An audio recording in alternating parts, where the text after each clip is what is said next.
church benches and into the trenches. Let's make a righteous ruckus.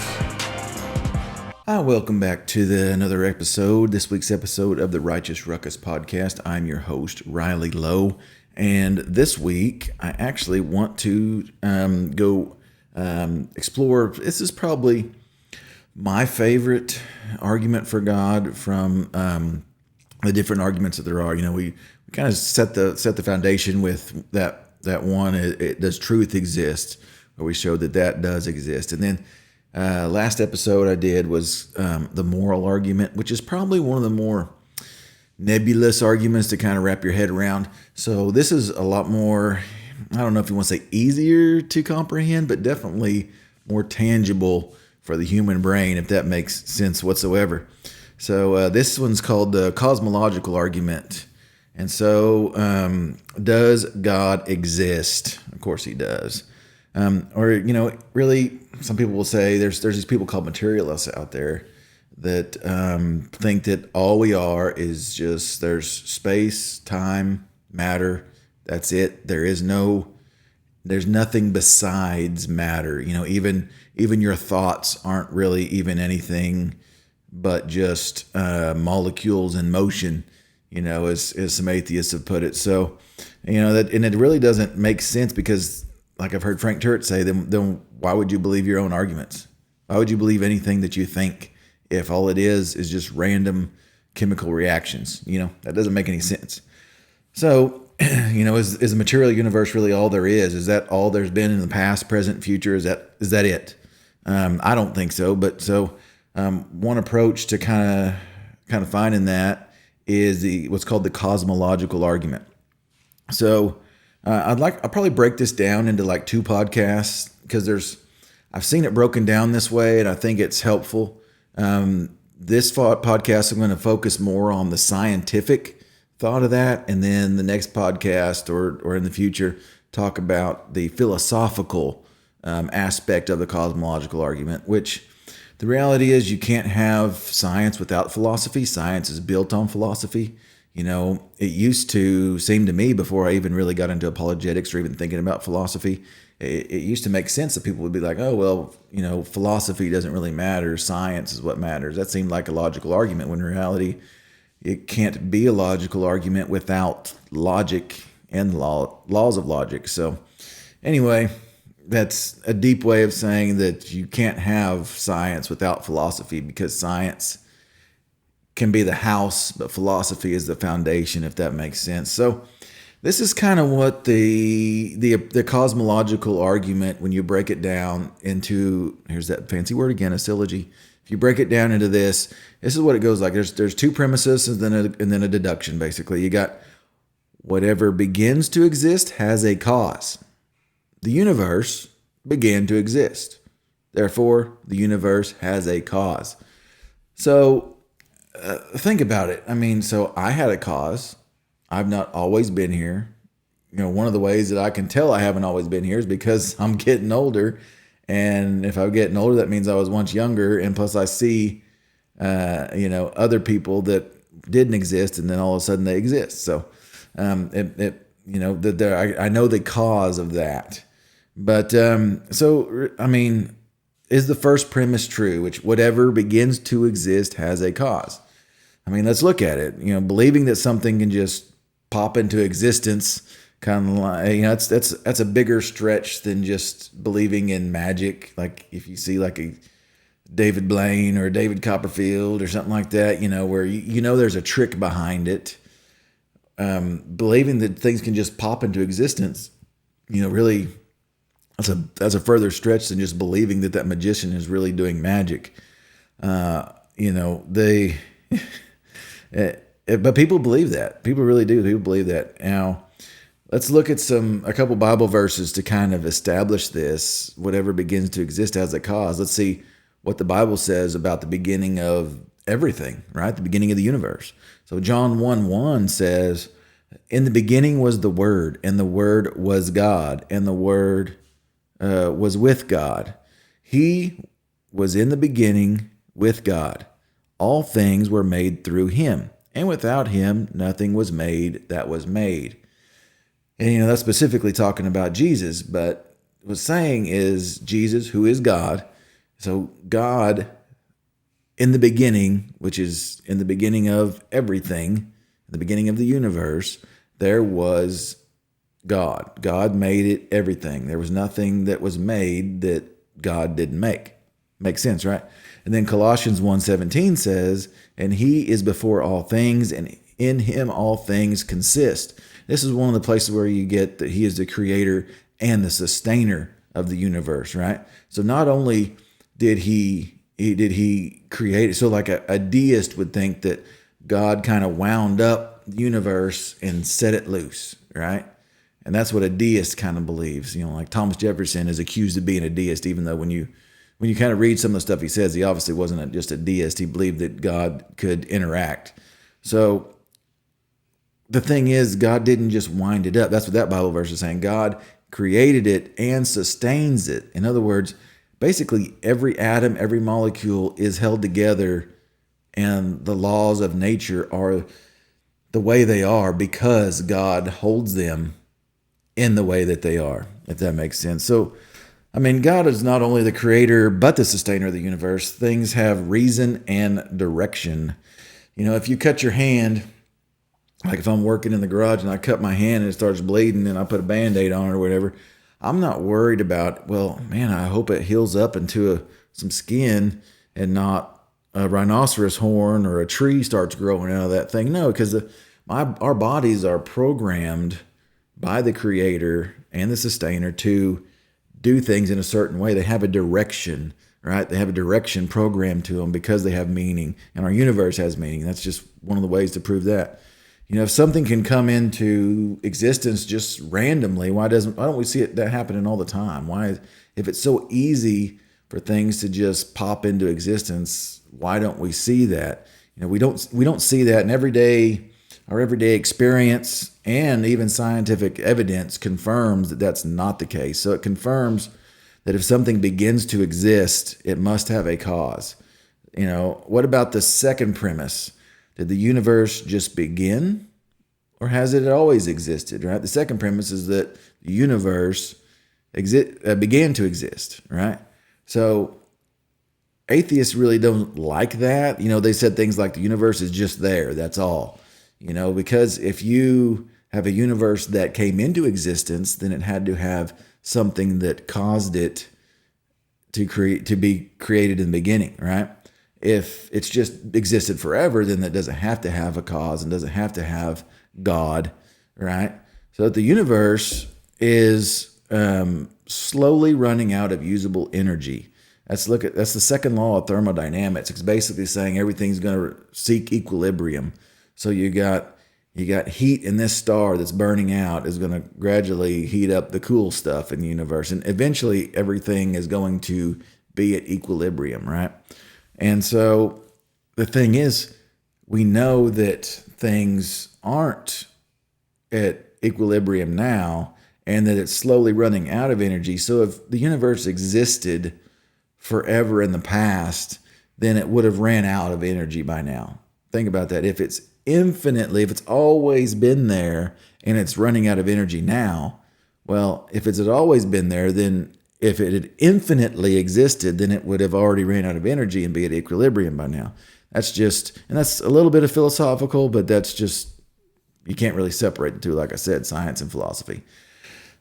So the second law of thermodynamics points us to a universe that has a definite beginning, and actually this was confirmed.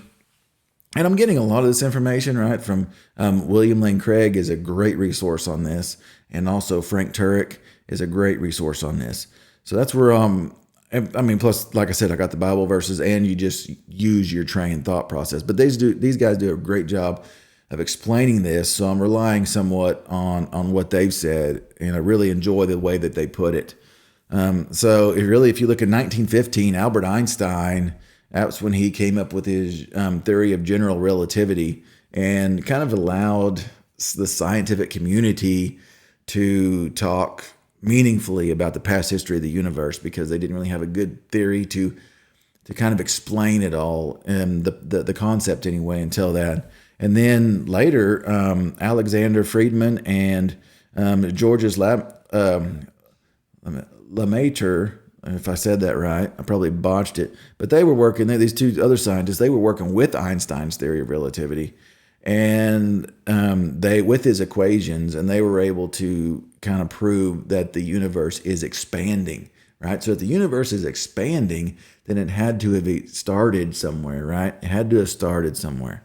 In 1929, Edward Hubble, right? The Hubble Space Telescope, which was before this James Webb Telescope, it was the standard of amazement before this James Webb Space Telescope was the Hubble Telescope. Well, in 1929, the guy that's named after, he measured this red shift in light from distant galaxies. And he could see this red shift over time, right? And so that was empirical evidence that the universe is expanding, And so it's not only expanding, but that it began at a single point in a finite past, right? If it's expanding, that had to have started somewhere at some point at some time in the past, if it's expanding constantly into the future. So really, it's almost impossible to comprehend the significance of that proving that, right, and having that empirical evidence. And really, more recently, you got there's three guys called Arvin Board, Alan Guth, and Alexander Vilenkin.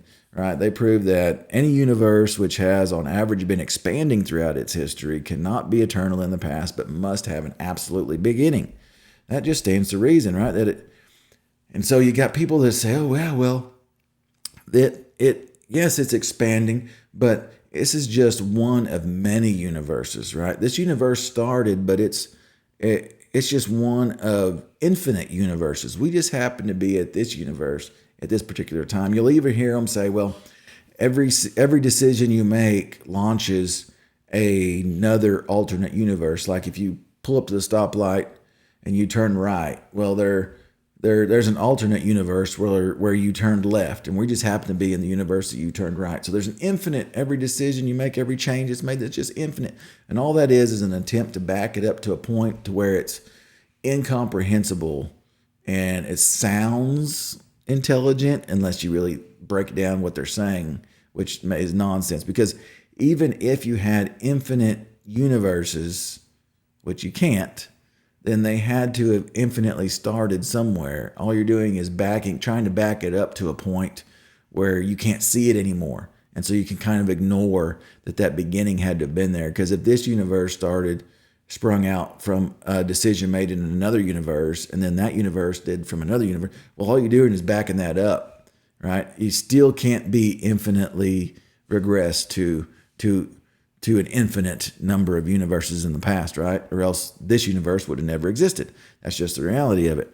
But so the multiverse is really it's really kind of a pathetic example, or a pathetic attempt to try to explain away our current universe and the beginning of it, right? Which really, I say the beginning of the universe. Most people will call that the Big Bang these days. That's what you'll hear it called. It's the Big Bang, right? Now, was there a beginning, a Big Bang? Possibly. It's just like Frank Turek says, there's a Big Bang. It's just I know who banged it, right? So that's the reality of it.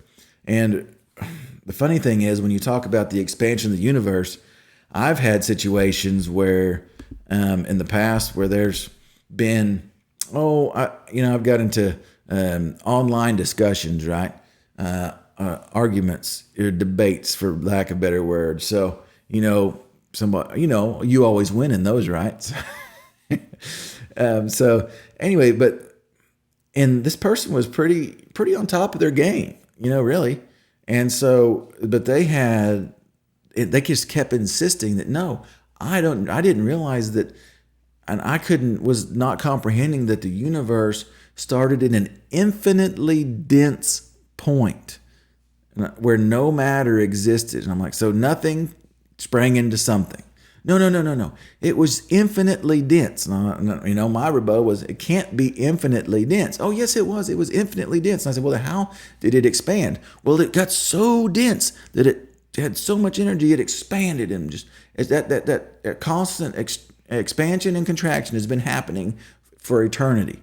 I'm like, well, it can't be infinitely dense and then expand, or else it's not infinitely dense. It can be finitely dense and then expand, but it cannot be infinitely dense. Anyway, we got into a big discussion about that. And I don't know. I gave him some food to think about, and he gave me some food to think about. Right? That's the way debates work, and it was civil. It was civil. He wasn't. I don't even think in that sense. I don't even think in that instance I got called names. Usually, you get called names, and basically the first person to call somebody's names is you realize that they lost the argument because they, instead of defending themselves, are just attacking the other person. But that's a whole issue on another level there. To get back to this. That's just my experience in kind of trying to talk with somebody who didn't believe that the universe had a beginning, a finite beginning. But really, it's quite plausible that both of those premises, that everything that has a cause, let me go back up here. Whatever begins to exist has a cause, and that the universe began to exist. So your deduction is true there. So the universe has a cause. Now, that raises a bigger question, right? What could have caused the universe? So the universe can't cause itself, right? A rock can't make itself. The universe can't make itself. Something can't come from nothing. Existence can't come from non-existence, right? So whatever cause the universe had to come from outside of the universe or outside of space, time, and material. Actually, Frank Turek puts it this way, and I like the way he puts it. Space, time, and matter had a beginning. Then the cause must be something beyond space, time, and matter. In other words, there must be a spaceless, timeless, immaterial, powerful, personal, and intelligent cause beyond the universe that brought the universe into existence. These just happen to be some attributes that we would call God, right? That's the reality. So the cosmological argument shows that in fact it's actually reasonable to believe that God exists. Now, you got to dive deeper to see if it's the Christian God, but that those attributes that we would call God, are the cause of the universe.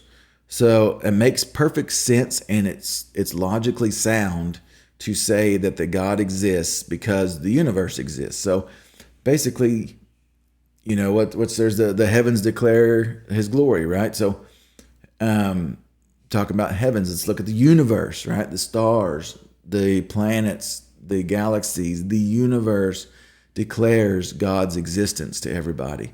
And part of that is just the logical exercise of reasoning that the universe started somewhere.